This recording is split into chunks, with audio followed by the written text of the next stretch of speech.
A política pernambucana sempre teve espaço nas discussões nacionais devido à influência que seu resultado pode ter no Nordeste e no resto do país em si. Como será que anda a disputa de 2022 no estado? Será o fim da hegemonia do PSB? Este é o Última Chamada, vem que eu te conto.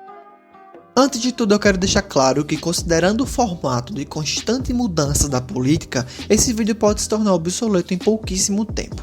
Então, antes de assistir, preste bem atenção na data de publicação. Outra coisa é que as informações aqui contêm opiniões particulares minhas, beleza? Então, quem não aguentar, que corra. Nesse vídeo eu vou abordar 4 nomes de maneira central e seus ramificados: Geraldo Júlio, ex-prefeito do Recife; Raquel Lira, atual prefeita de Caruaru; Miguel Coelho, atual prefeito de Petrolina; e Marília Reis, deputada federal. Antes de tudo, vamos fazer um contexto histórico. Lá em 2012, Eduardo Campos, então bem avaliado governador de Pernambuco, tinha que escolher alguém para ser seu candidato à prefeitura do Recife, que vinha sendo comandada há 12 longos anos pelo PT. Ele escolheu o secretário estadual de Planejamento e Gestão, Geraldo Júlio, que, nadando na popularidade de seu padrinho, conseguiu se eleger em primeiro turno e se reeleger em 2016. Em 2014, deixando o governo do estado para se candidatar a presidente, Eduardo escolheu para lhe suceder na cadeira do Palácio do Campo das Princesas também alguém de bastidores, dessa vez Paulo Câmara. Ele foi secretário da Administração, do Turismo e da Fazenda do Estado.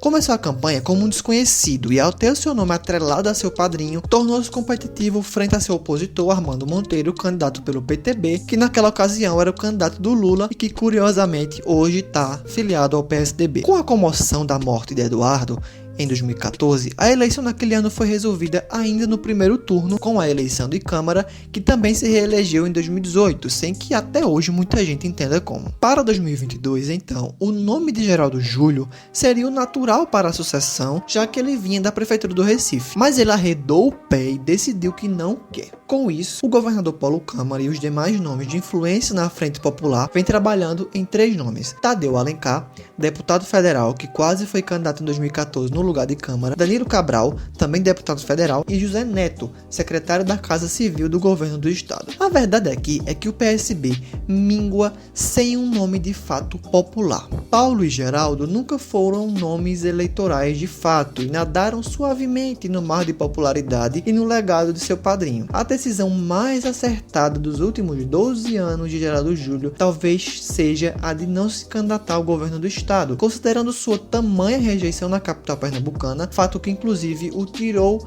do palanque do PSB em 2020. Os nomes possíveis podem ter certa chance devido à influência do PSB no estado, mas esse é um daqueles casos que o Só Pra Contrariar explica: posso até gostar de alguém, mas é você que eu amo. A bem da verdade, o nome do PSB ao governo do estado é o de João Campos, atual prefeito do Recife, que herdou parte do carisma do pai e que é a cara lavada do ex-governador. Como não terá idade para concorrer em 2022, o Partido Sabido Brasileiro, o Partido Socialista Brasileiro, terá que escolher seu soft post para tentar manter a cadeira do palácio. Para a família Campos, seria interessantíssimo se deixássemos de ter reeleição, né?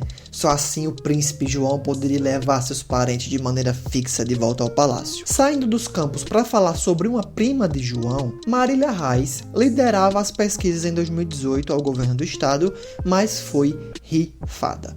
Está bem posicionada nas pesquisas, o que pode acabar fazendo ela ser rifada novamente. A situação é mais complicada agora porque Pernambuco não é o único palanque do PSB relevante para o PT no país e não vai ser interessante para o PT trocar novamente o governo do estado pela neutralidade do PSB na eleição presidencial, assim como fez em 2018 para esvaziar o palanque do Ciro. Abrindo um parênteses aqui, já que eu falei do Ciro e falando sobre o partido dele, o PDT, este pode ficar encurralado entre PSB e PT devido à necessidade do PSB ter o Lula no palanque para eleger seu nome e pela falta de simpatia da cúpula do partido com Raquel, que hoje comanda Caruaru, a cidade que já teve como prefeito por 4 vezes o pai de Volney Queiroz, Zé Queiroz.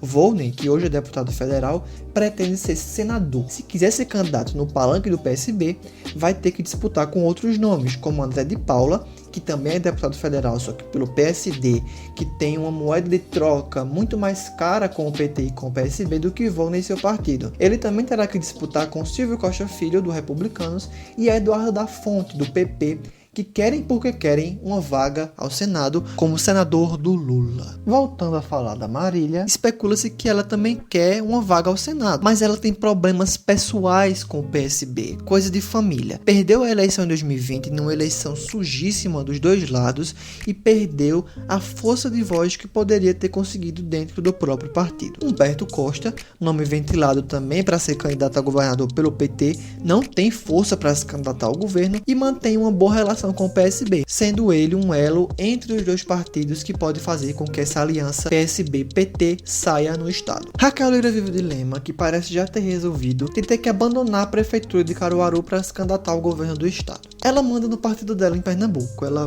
é a presidenta do PSDB aqui em Pernambuco. Só que 5 complicadores dificultam a candidatura dela. O primeiro é que a oposição em Pernambuco, o que é uma novidade chocante, está dividida. Eu tô passada, chocada. Meu Deus.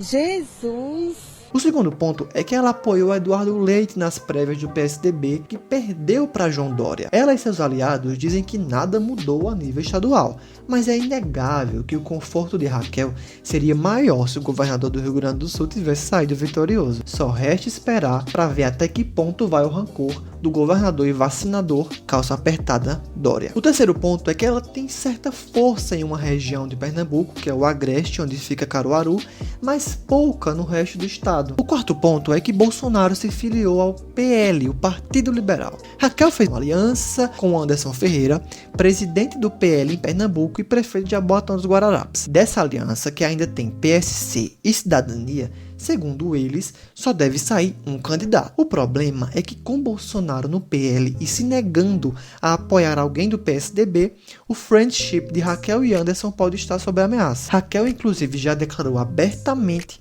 que não estará no palanque do corno do presidente Jair Messias Bolsonaro. O quinto ponto é a falta de tradição do PSDB em Pernambuco. A própria Raquel é cria do PSB e vem lutando para fortalecer a legenda, no caso o PSDB, no estado. Tudo isso dificulta a vida da Raquel, apesar dela se posicionar bem nas pesquisas. Miguel Coelho é o último nome dessa confusão. Ele é prefeito de Petrolina, recentemente mudou de partido, o que poderia ser um problema para ele, já que ele saiu do MDB para ir para o Democratas, partido que está se fundindo com o PSL. Só que o PSL e nada é a mesma coisa em Pernambuco. Então isso vai acabar favorecendo ele, porque a União Brasil, que é o partido resultante dessa fusão, já falou que a candidatura dele se fortalece com essa fusão. O problema aqui, para vocês verem como é, também envolve treta familiar. Miguel Coelho é filho de Fernando Bezerra Coelho, que se elegeu senador em 2014 no palanque do PSB e aceitou ser líder do governo Bolsonaro. Olha que loucura. Mesmo o atual presidente tendo sofrido uma derrota cachapante aqui em Pernambuco. Nós estamos trabalhando pela candidatura à reeleição do presidente Bolsonaro.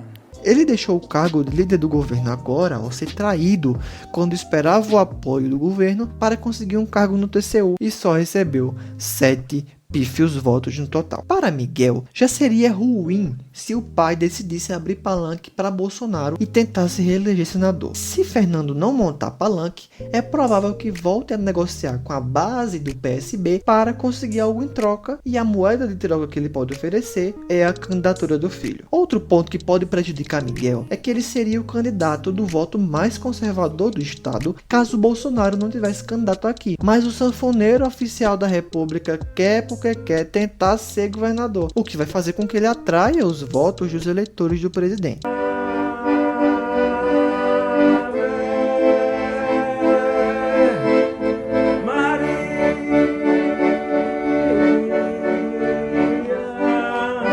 Então, o quadro basicamente é esse. Tem outras questões mais profundas envolvendo os palanques nacionais, envolvendo os candidatos a presidente, envolvendo o deputado federal que está por aí, mas que não vale a pena citar em um vídeo desse tipo, e que eu posso voltar a falar se esse vídeo tiver certa relevância, tiver certo alcance interessante.